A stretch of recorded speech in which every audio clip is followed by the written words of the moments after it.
කිසිම කෙනෙක් භාග්‍යවතුන් වහන්සේගේ බුද්ධ වචනයක් විකෘති කරලා කවකදාකවත් උච්චාරණයවත් කරන්න එපා. අභිසමෙච්ච සම්මෝ සුරජ සුරජ සුවදෝ ධම්සානද්වාරණ මාන්තෝසයෝජ සුරෝච අප්පුච්චෝජ සල්ල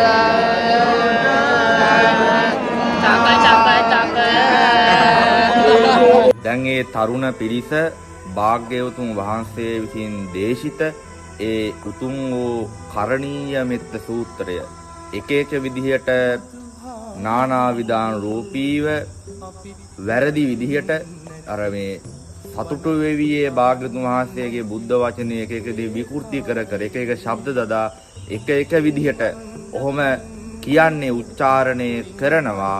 හැබැයි යාළ එහෙම කරාට ඒක දැකපු සමහරත් තරුණ පින්වතුන් තරුණ දරුවෝ අනේ උඹලා මරුවෑ කිය එයාලා කරන්නා වූ අකුසලයට අනිත් අයත් එකතු පහදා වෙනවා. එහි ආදීනව දැනගන්න පින්වතුන් ඔබට මේ පේනවානේ. මේ පේනවානේ මේ ඒ කරපු කර්මයන්හි විපාක. අපි පින්වතුනි කර්මයේ සහ කර්ම ඵලය ගැන මන අවබෝධයකින් කටයුතු කළ යුතුයි.